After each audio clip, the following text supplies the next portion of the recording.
Welcome, everybody. Tonight, we're going to be starting out our class session here by coding through the Unit 3 assignment. One thing to note is that there is a starter file for this. Like if you go to the week 3 dependencies, you will find some of these files, and you can see I'm just trying to get there really quick. So there's the notebook file, which is the starter file for the homework. So you open that up, and then your exercise basically is to get it to work ultimately and get all the stuff to run, even though the code's mostly complete. And the very last programming cell in that notebook is a challenge to ramp up the amount of data that it processes and the visualization. And then the CSV file here is also required for this. So it's expected that you download the dependencies, unzip them, and have those together. And you want that data file in the same folder with the program file. What I'm going to do is I'm going to open up this version of it.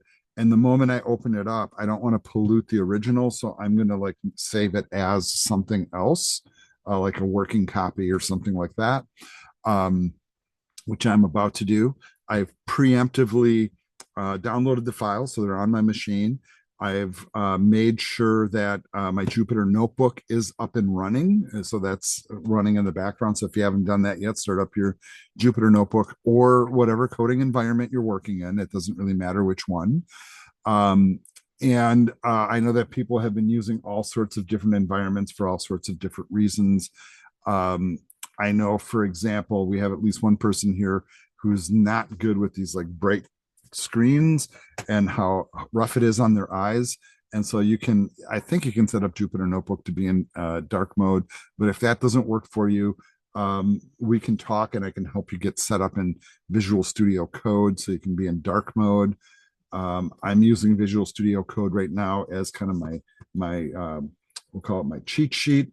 I'll just bring it onto the screen here for a second, just so you can see that I have the notebooks running in this environment. It does work. You just need the right extensions for the Jupyter Notebook to make it active. There are other alternatives as well. You can work with those notebook files in other IDEs, and I know I've said this every time, or you can just kind of skip the notebook approach and just write the code. That's an approach too, right? You don't have to do it in cells, so there's no real rule as to how Python code is executed. All right, so those are the dependency files, and I do notate that.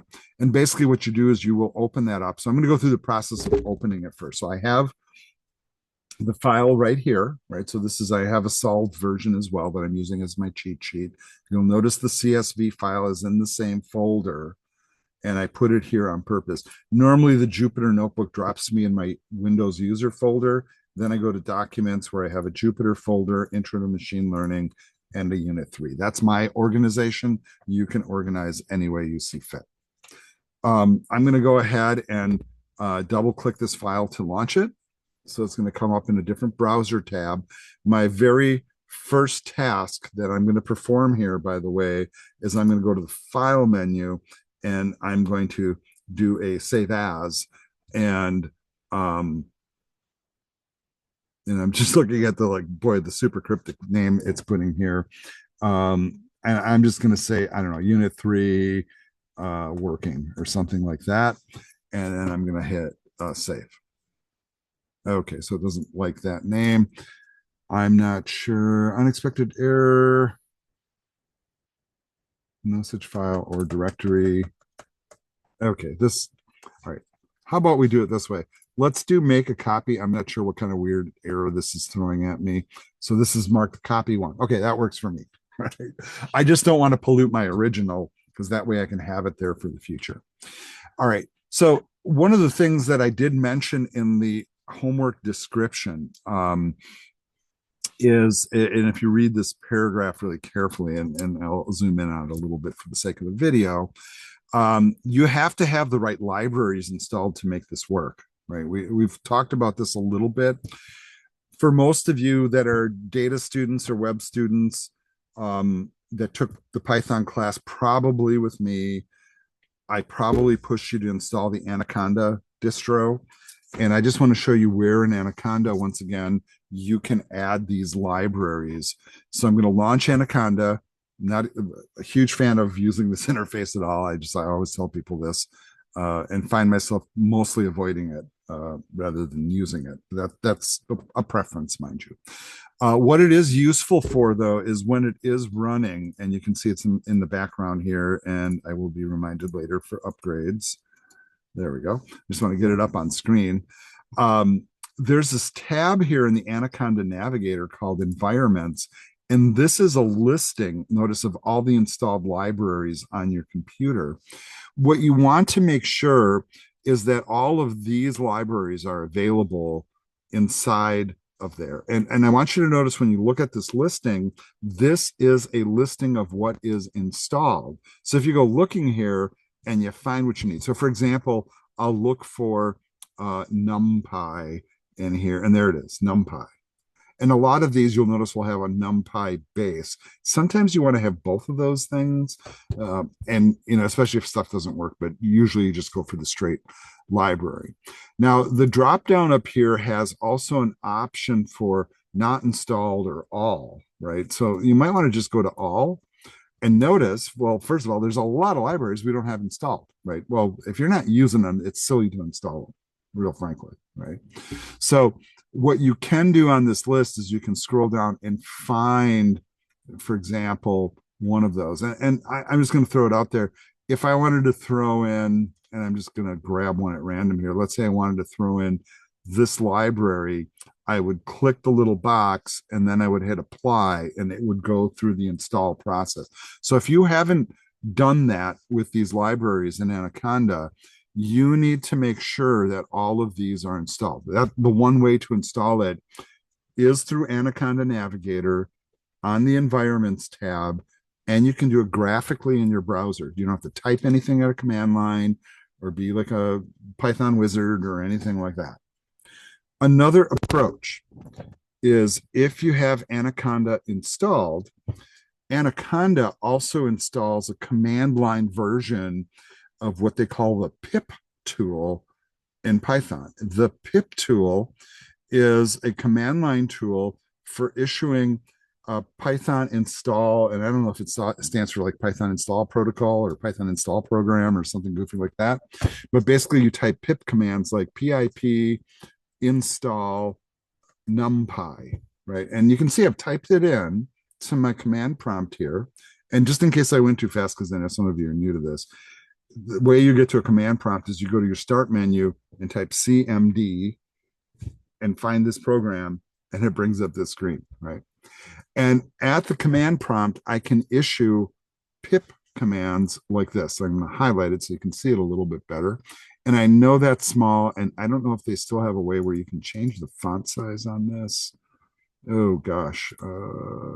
Yeah. The old version of the command prompt, you could change the font size. So I apologize that I don't see that here. Yeah. Anyhow, maybe you can just control plus. Hey, how do you like that? They got smart. Okay. In the old days, you'd have to right click, go to a menu, yada, yada. Okay. So there's the pip command.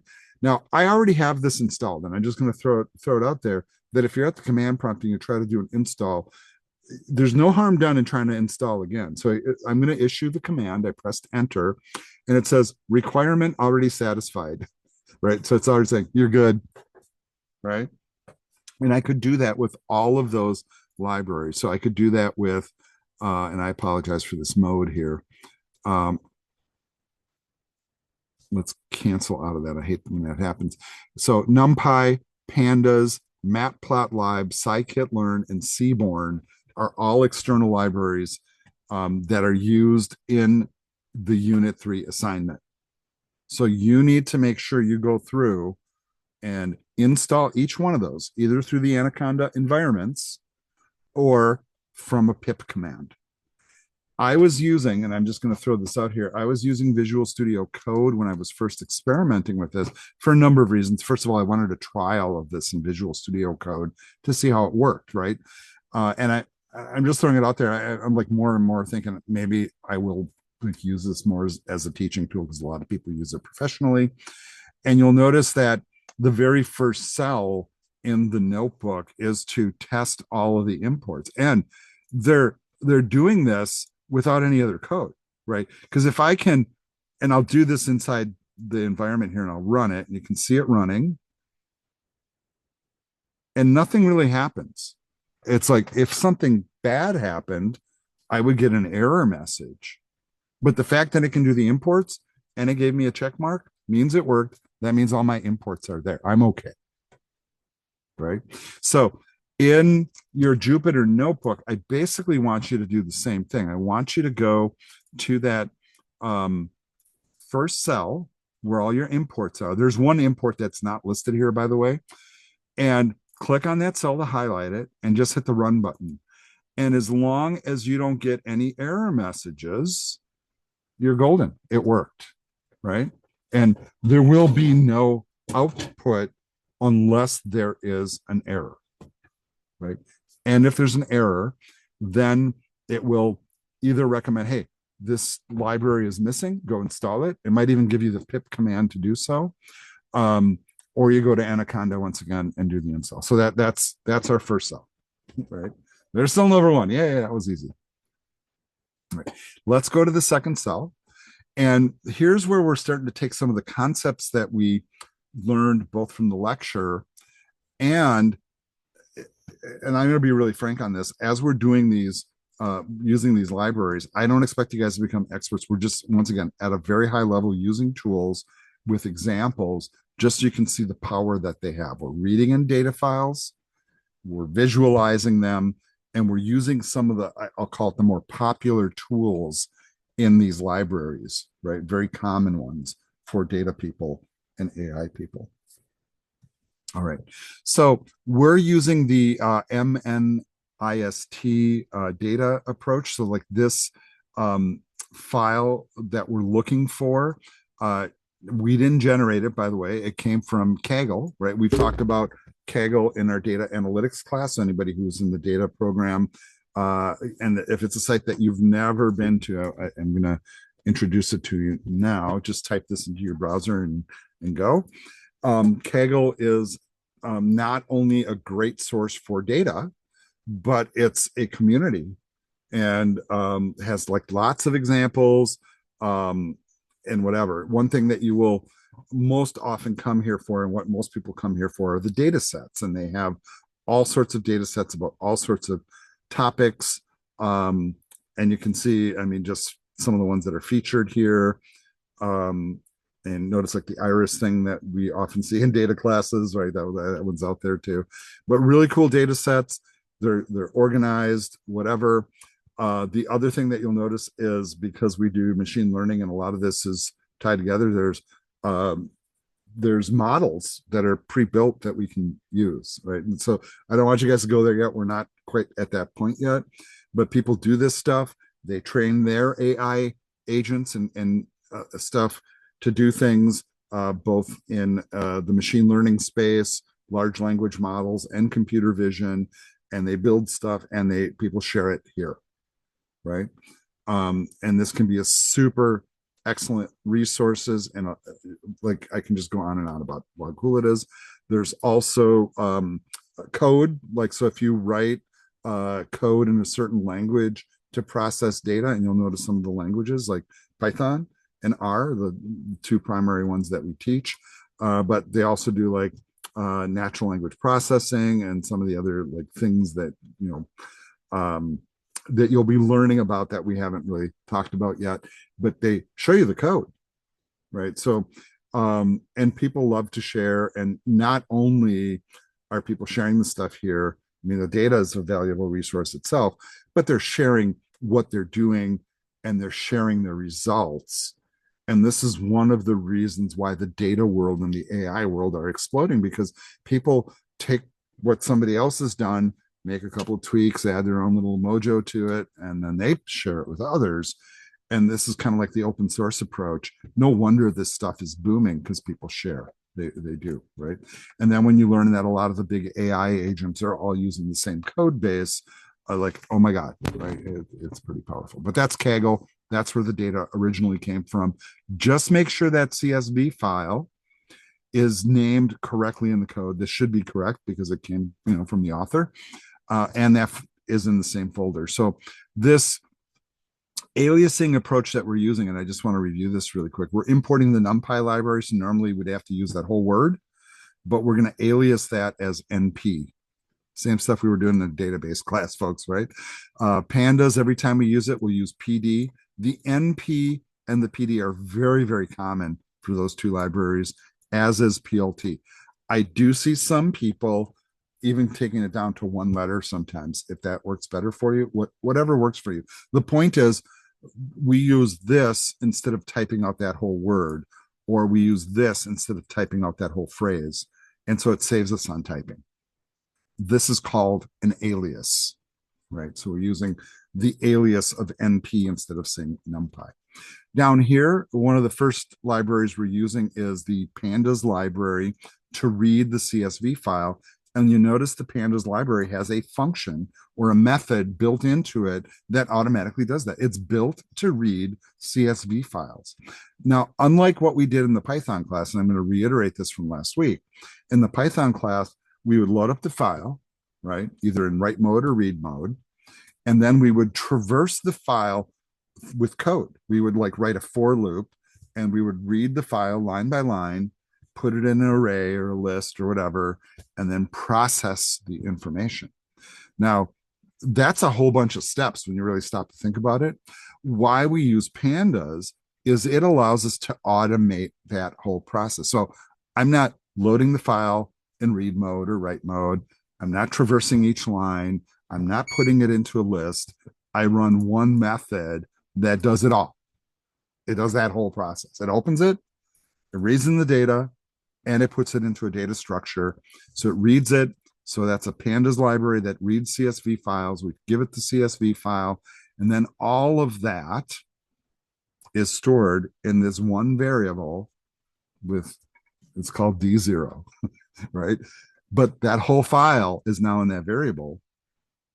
And because we use Pandas to read it, we can use other Pandas function, like the head function, to just grab the first 5 lines of data from that file and put it on the screen. So this is what that command is going to do. We're going to read in the file and then print the first 5 rows. If I want the first 25, I just change a number. If I don't put a number in here, 5 is the default, I believe. So that's kind of useful to know. Typically, I think it's better to hard code a number in there. All right. Now, the next thing that we're going to do is this structure is basically a Python list. And if you remember, a list is a structure that has multiple storage locations, and each storage location has an index number or value that we look at it.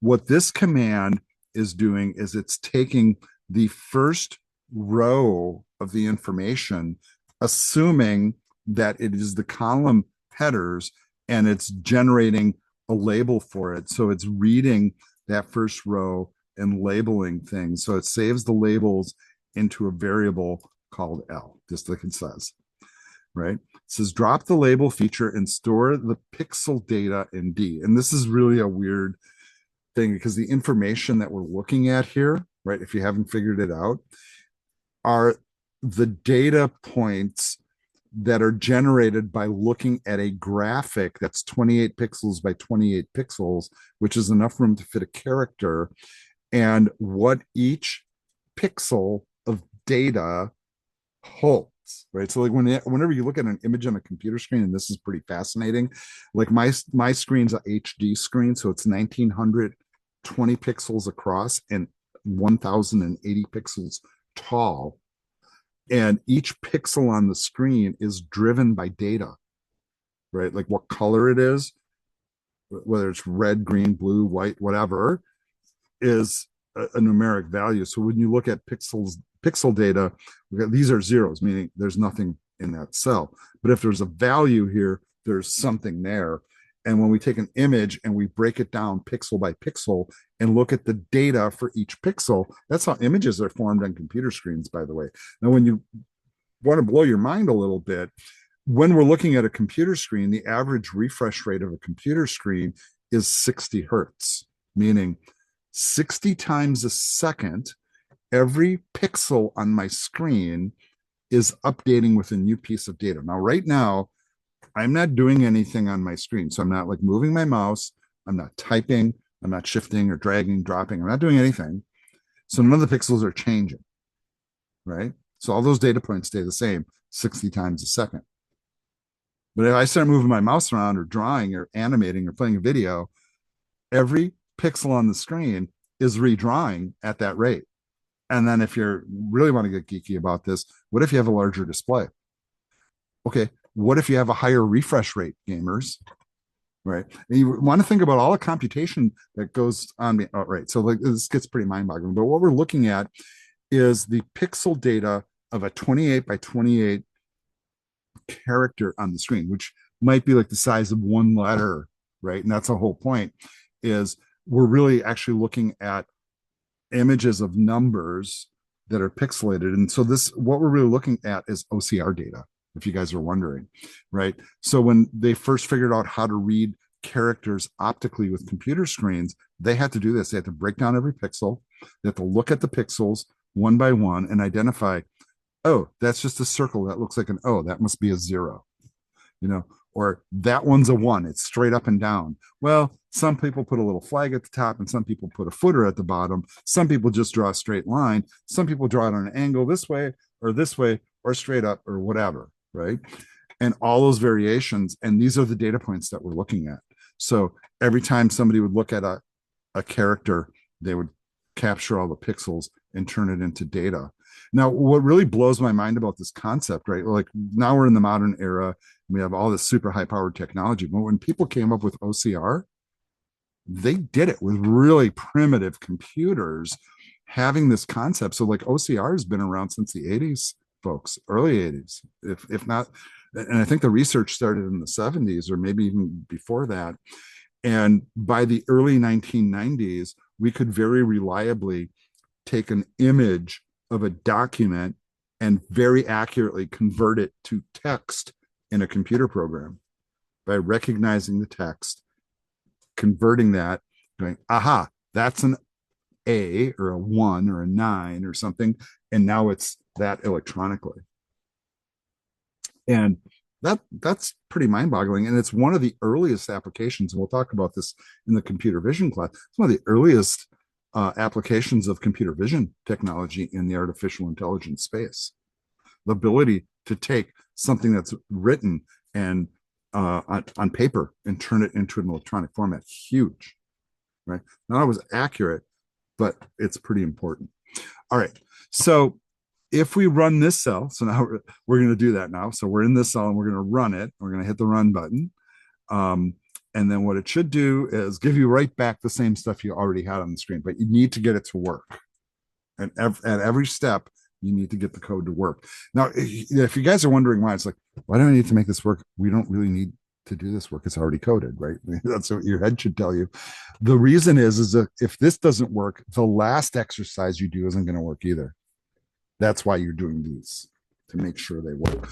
And we're also talking about the code and what the code does, so that when you look at this stuff, you don't feel intimidated by it. Remember, high level, right? Understanding, right? So we're learning some basic commands in the pandas library here. All right. The next command is they have these little aliases that we used here, right? And I want you to talk about, for example, the label command, right? So we're saving all the labels into a variable called L, and then we're going to drop the label for this axis. So in other words, we're changing which X and Y we're looking at, and then we're looking at it stored in a variable called D. Then we want to print the shape of D and L. In other words, we want to print the dimensions or the data dimensions of this. So if I run this cell, and once again, here we're running and technically this is not a method, right? Because if this was a method, it would have parentheses or it would be a function, right? So that's why we'd have parentheses after it. But when we just see it like this and it's like d dot shape, we are using what we call a property, right? Which is kind of like pulling a variable out of an object, if you guys remember objects and classes. And so what we're doing is we're taking this complex data structure that we've captured into this variable, and we're saying, how many rows and columns are we dealing with? Okay, so when I run it, and I'll hit the run button to make sure it works. All right, it's telling us that the shape of D is 42,000 lines of data and 784 columns worth. Okay, so for every row of data, there's 784 dimensions. Right? That's one that you certainly can't visualize in your head for sure, right? Or plot on the screen, but it's still valid data, right? So just because we have one row with 784 data points doesn't make it irrelevant. Where does the 784 come from? Well, that comes from multiplying the columns and rows of the image, the OCR data. So here's an example of some of that information. This is 28 rows of pixels going down and 28 rows of pixels going across. I want you to notice that pixels 0 point is not down here where we're used to seeing it on the graph. On a screen, the 0 point is at the top left, technically. So that's why 0 is here. But here's an example of an O or a 0 or whatever. That's 28 pixels. And you'll notice that each pixel is a square. And it's either black, it's white, or a shade of gray. It looks like 2 or 3 shades of gray. But, you know, generally it's black or white. Right. And this is the kind of data they were dealing with OCR. You'd scan a character and then you'd have to look at it. And then your software, by looking at the pixels, would have to go, what is that? Is that a capital O, lowercase a? Is that a 0? What the heck is that? You know, and that's the programming we're talking about. That's pretty intensive, right? And it looks at it pixel by pixel. Here, okay, so Jared said when he hits run, the outputs disappear. For that would be for this one, because then you want to check the syntax on that. That probably means that you don't have the libraries installed, Jared. You know, that's what I will say. So if you're running these cells and there's already output here like there is here, and it's just making that go away, that means the code's not working. You want to check your libraries. And you know what? We can do that during the break. Okay. All right. So I'm going to go ahead then. So we figured out that the D shape means that we have 42,000 entries with 784 data points each. And the other one just gave us 42,000. Why just 42,000 on that one? Well, that's because this is a singular dimension. We're only looking at the labels. There's one row of those, right? You guys are nodding along with me like I'm correct. I'm not correct at all. It's just only looking at one column of data, basically. So 42,000 pieces of information, not the 784 across. All right. Moving on to the next cell. So this one says to display or plot a number. And what they're doing here is they're giving us a layout. I can't tell you what all of these functions do, but they are pulling it from a grid where all the values that are possible are present, and they're identifying a certain spot, and they're using what we call a chaining of commands. And what this command does here is it takes basically the data that we have in one dimension and changes it to a two-dimensional pixel array. So in other words, a pixel array is kind of like what you see before. This next function, the IMShow, takes that grid data and runs a couple of commands on it, and they're mapping it out to grayscale, basically. So black, white, and in between. And then they're issuing the command to show the visualization, right? And then it also has us print basically the labels that are on the axes here. All right, so I'm going to run this one, and hopefully I get the same output. I did. Um, and this is just a very, very basic one, but hopefully you got this to work. And once again, if you did get errors, we'll take a look as to why that's happening. All right, moving on to the next section here. Now, what's kind of interesting in this next cell, if you read it, it says pick the first 15,000 data points to work on for time efficiency. Right, and what ends up happening is that you might change this, right? So it's like, all right, why do I want to just pick 15,000 instead of 42? Well, it's like 1/3 or less, about 1/3 as much to process is why, right? So sometimes when you're testing out information, you don't want to run all of it. So we're just issuing that head command on both the L variable and the D variable, and we're capping it at the first 15,000. And so I'm going to run this, so I'll just make sure it works. And it did so right away. And it just telling me what the shape of the data is. So just confirming that I'm hitting 15,000 records with 784 data points each, right? That's what that just did. Now, we're not looking at it. We're looking at the shape of the data. So this command is helpful from knowing how many rows and columns we're dealing with. What's the volume of information we're contending with? I don't need to look at it. Just tell me what I'm dealing with, right? And that would be kind of like equivalent to like jumping into a spreadsheet, going all the way across. Oh yeah, 784 rows, all the way down. Oh yeah, 15,000 or whatever, right? That's just telling you how much you're dealing with and what the size and shape is. You see the usefulness of that? Because the last thing I would want to do is scroll across 784 columns in a spreadsheet and then go, oh, my last row is AZWB.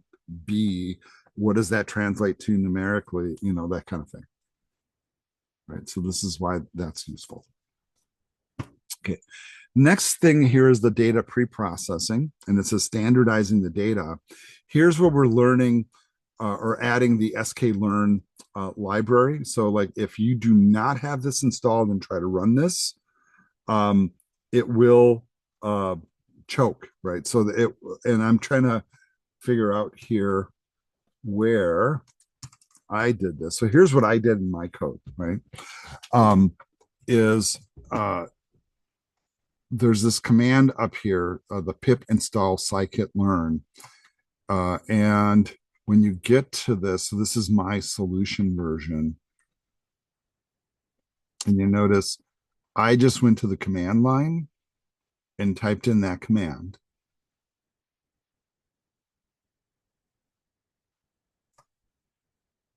And then from there, what I imported was the pre-processing, and I issued the command like this. But if you do not do this first, or do it through Anaconda, right? Like we talked about, you got to make sure that scikit-learn is present. This command won't work. I'm just showing you on that screen. So,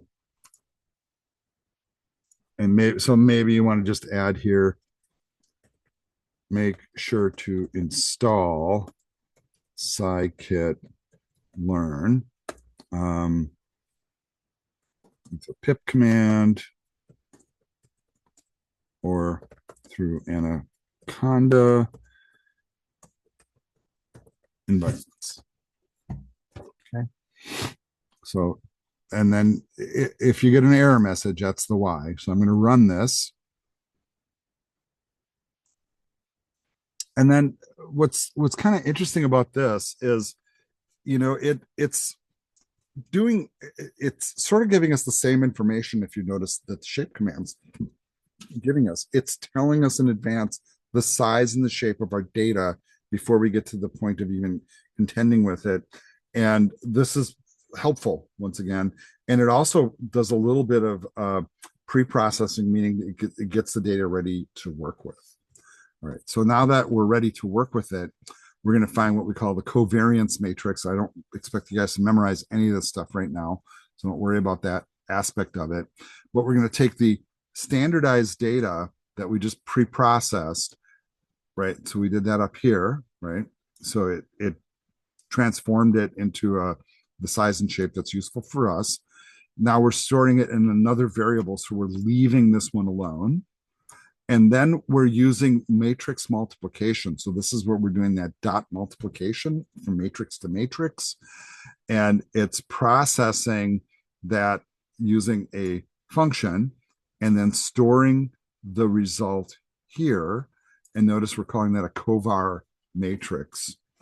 And then we'll do the same thing here. Now we want to know what is the size and the shape of that covar matrix. And I want you to remember the reason that we take one matrix and multiply it against another is we come up with different values, and it basically boils down the data even more. And notice that we went from a data of this shape to data of this shape. And just make sure that runs. I'm going to run it. And this is a whole lot less to deal with than this. But if you set it up right, and you're looking at key data points, this will be just as effective. This is the, kind of a precursor to the modeling. All right. The other aspect here is to start to find the eigenvalues and vectors. And this is like when we're taking something in a two-dimensional space and pushing it to a three-dimensional space. The eigenvectors are those extra little pieces that we throw in there. They're vectors that help us kind of fix things. Now, one thing that you will notice is when I was running this, I started running in to some errors, right? And there's a little note in here, old code deprecated. And so I fixed it all basically so it works correctly. And basically the old code included eigenvalues listed as eigenvalues as a function. In the new version of the code, they've updated it, and you can see it's kind of like in square brackets now. So what they're telling you is this is dealing with a list structure of some point, some sort of a data structure, and those are the index values of the data points. From there, we take those vectors and we then feed them into this vectors T thing that goes into the vectors variable, and then we'll print it out. So I'm going to once again run this cell, just make sure that it works. And now we're just focusing down to the eigenvectors. And once again, we're bringing the data down significantly. And notice it's doing it in both formats, either with the 2 in the first spot or the 2 in the second spot. Right. And we're not really super worried about the fact that, we don't totally understand what these things mean yet. Once again, we're coming in it from a high level on purpose, right? But that 2 is kind of like the eigenvectors that correspond, basically. Right, so in this next step, we're going to project the original data sample on the plane formed by 2 of the eigenvectors by doing vector-vector multiplication again. And so this we're using matplotlib library, and then we're using that matrix multiplier function again, where we're taking 2 shapes and multiplying it against each other. They have to be of similar size and shape, by the way. And then we will have a resultant data set. So I'm running that code again. And notice the shape here. So we have the shape of 2 by 784 multiplying against 784 by 15,000. The result of that is this, right? So that's what it boils down to. So we're changing, once again, multiplying the matrices against each other. Moving on to the next cell. we have the import pandas as a PD, right? So this is just to make sure that the pandas library is there. It should be okay at this point, right? If you got it to work up above. And we're going to take this piece here and we're going to be appending labels to the projected data. So we're taking the data that we already have and adding labels to it.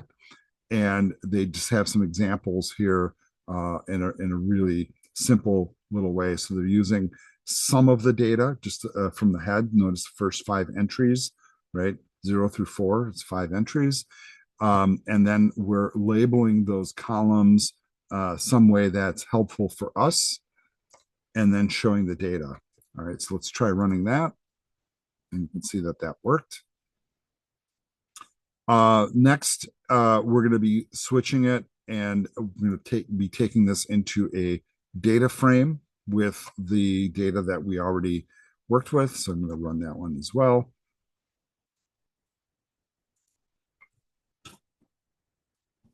And this one, I'm expecting to see a visualization here. Okay, so this is just a processing step. It has no output, right? So here's the thing, right? As we do this, it put the stuff into a data frame and it doesn't show anything. It's kind of like storing something in a variable. What's the output? There is no output, right? It's now in the variable. That's what we did here, but just to make sure that that worked. Now we're going to use Seaborn, right? So if Seaborn is one of those libraries that's going to be aliased, Matplotlib library is already aliased. Now we're going to go ahead and run this code. And basically what this is going to do is run the visualization. So nothing shows up in a visualization if you haven't picked up on it, unless you use the show command.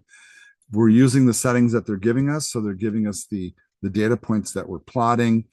It's adding a legend to show us what each one of the colors mean. We're doing a scatter plot. And then we have our axes are named first and second, right? So we'll run this one too. And you'll see that it is working. So this is taking the data, right, with the small data frame that we've created, and it's giving us a layout of where that data sits. So some of this data is far apart from each other, right? Some of it is close to each other. And there's certainly some sort of a correlation here. It seems to be following an angle. Those are the notable things. All right. This one here, we're going to switch to a scatter plot.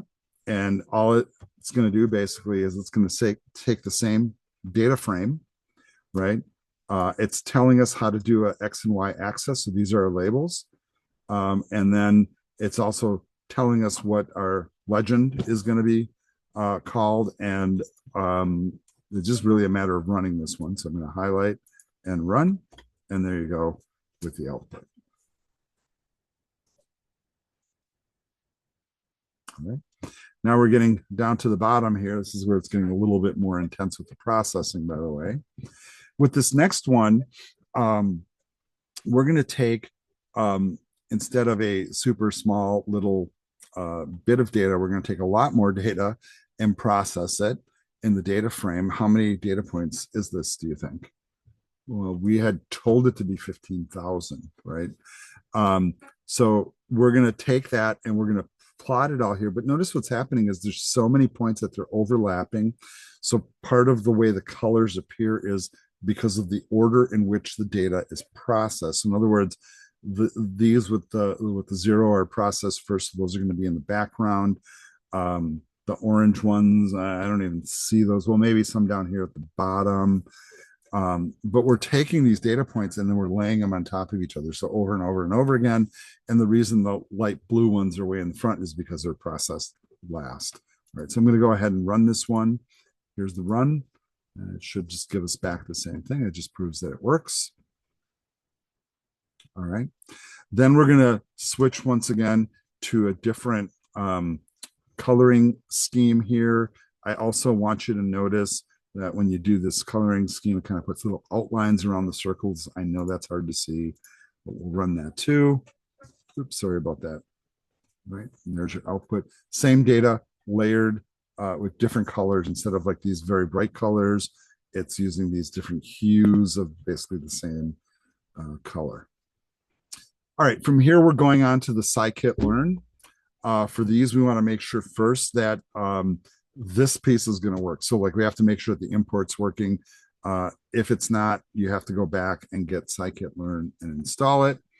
And then what it'll do is it'll basically take our PCA, remember that from our lecture, it will decompose the PCA and drop it into a variable called that, and then we can just refer to it this way. All right, so let's run that, make sure it works. Good, right? No errors. That's what we're looking for here. Here we're going to determine the number of components, in this case, 2.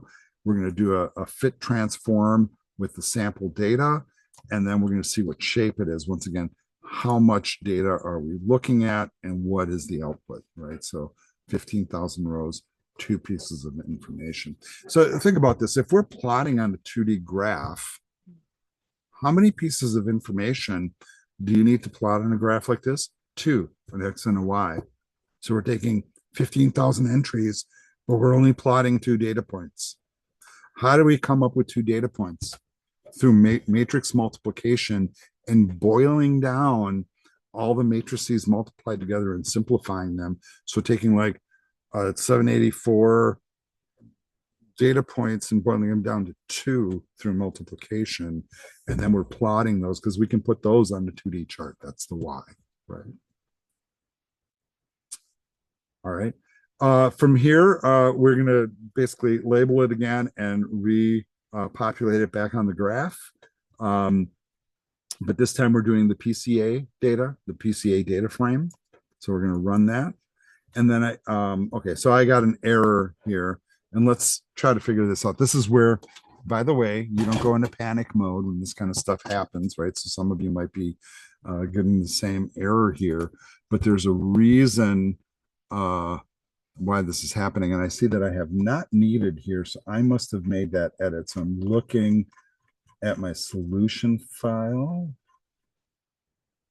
And this is why I keep my solutions separate here.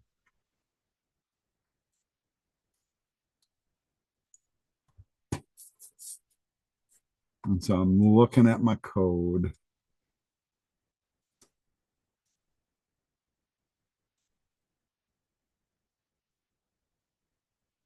All right, I think what I'm going to do here is I'm going to rerun this cell.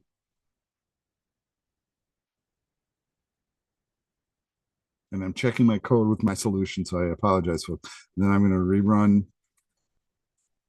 rerun this cell. Okay, so that's triggering my error here.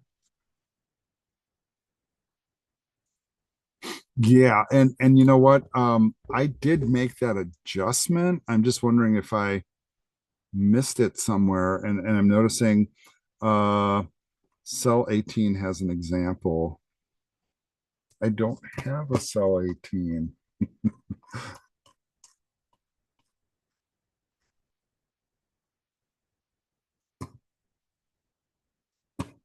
Yeah, I'm just wondering if I missed one of those edits. We got height 6 right there. This is what we're talking about. That used to be listed as size.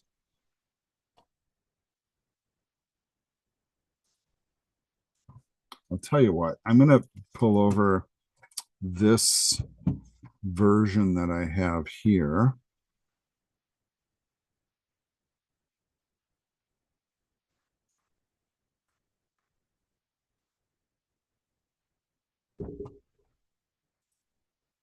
All right, so this is roughly where we begin that work. And so I'll run that.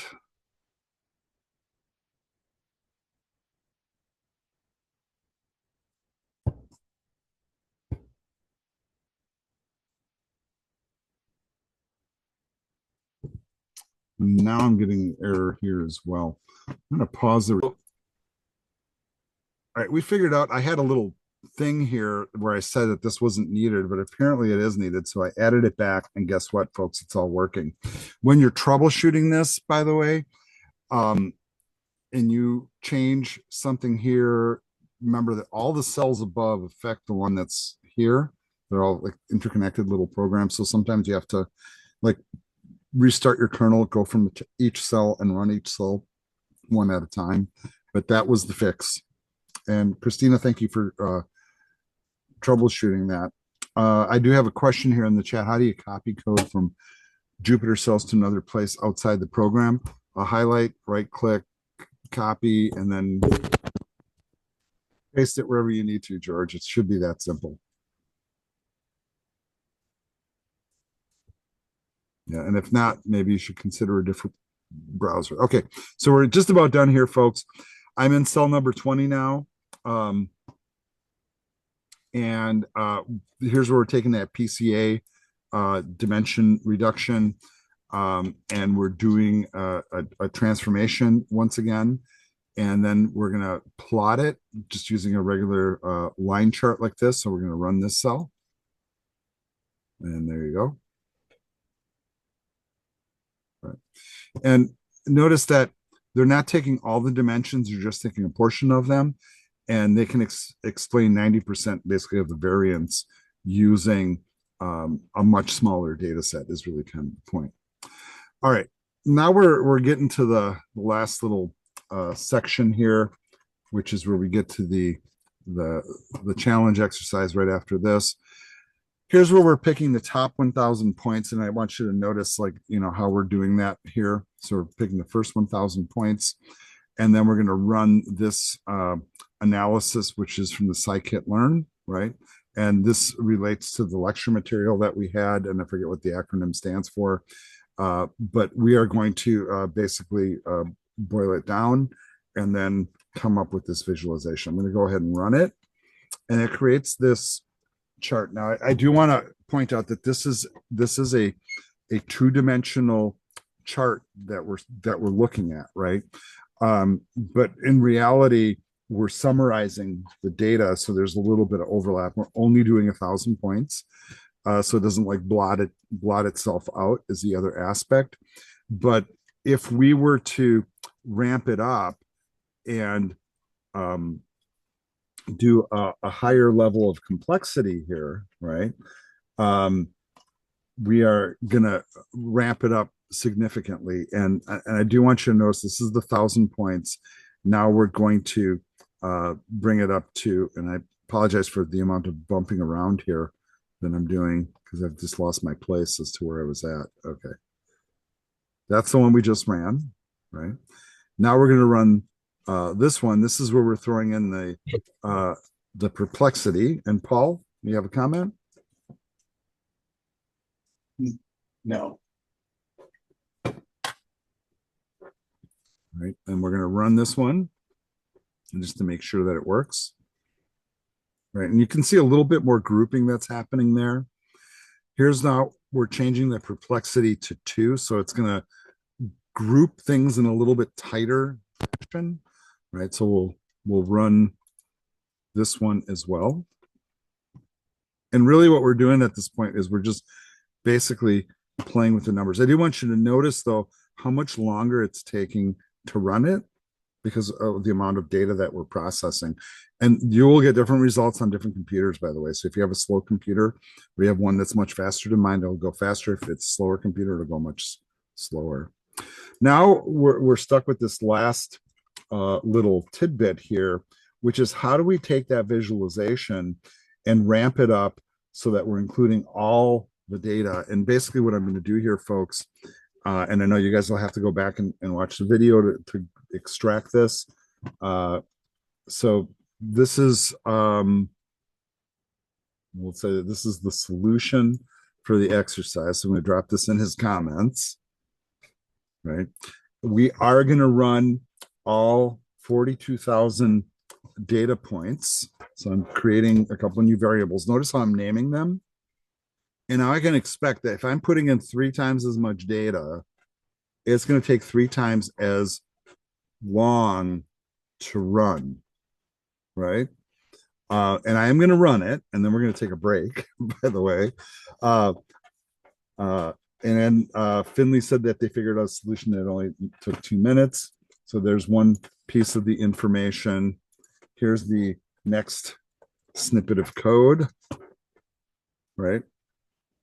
And we're transforming all 42,000 points. Then we're going to create a data frame for plotting. Now, if you guys are wondering, like, where'd you come up with this code? Right, you're just pasting it in. I just took the code from before and just tweaked it so that it's loading all the data. I realize that a lot of you don't know how to do this at all, that, and don't freak out to that. But this is guided, right? And once again, we're coming at it from a high level. And then once we have the data in the data frame, then we can visualize it. We're using the same approach. And what I'm going to do is I'm going to go ahead and hit run. And I'm doing this inside of Jupyter Notebook. So hopefully it runs reasonably quick inside of here. I know in a VS Code, when I did it, it took me a little while to run it. I'm just telling you. And so I don't know if that's because I did a virtual kernel, but here we go. It's running. We're going to take a 5-minute break. And I'm going to let this run in the background while we're taking a break. And hopefully when we come back from the break, it's done. And if not, we'll just let it run and we'll come back to it. Ultimately, what you're looking for output with all 42,000 points is something that looks like this. It's a lot more clustered. There's a lot more data on here. I did have a few of you that were pretty ambitious about this and did other visualizations of this data as well, which I'm okay with. This is really what we were targeting.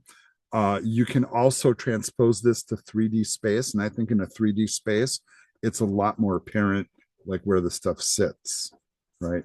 And if anybody has examples of that, we can look at it later. But we are going into break, so I'll see you guys in 5. And I will be muting myself. All right, we've been on break for a few minutes, and I just bounced back to my browser. I was also kind of being geeky about this and watching my task manager and seeing like where my resources were going, and Zoom's using more memory than Python was using ultimately. But it did run, and this is with all the settings here. So this is all 42,000 points plotted. As I mentioned, I did have some students that did other plots on this too, and that's perfectly acceptable. When we're processing 42,000 rows of data with 784 points each, it is pretty demanding on your system. And ultimately, when you do run this code, you know, based on all the other stuff in the Jupyter Notebook too, this is what your output should look like roughly. Some of the visualizations I saw others do, like they took basically the same data set with the same colors and put it into a 3D space. And I thought that was really kind of a cool look. I saw other people do scatter plots, line plots, multiple lines, whatever. There's all sorts of different ways you can handle this. This is ultimately what I was looking for. So if you guys replicate this code, right? Hint, hint, screenshotters, right? So you should be screenshotting right now because this is the answer. This is what you're shooting for, and then see if you can get it to work. If you start from scratch, if you close the notebook and you come back to it, be mindful of the fact that you have to go all the way back up to the top, run each cell all the way down, because there's a building process that happens with the variables. And if you just go right to the last cell and try to get it to run, it won't work. All right, folks, this video will end here. Next, we're going into lecture mode.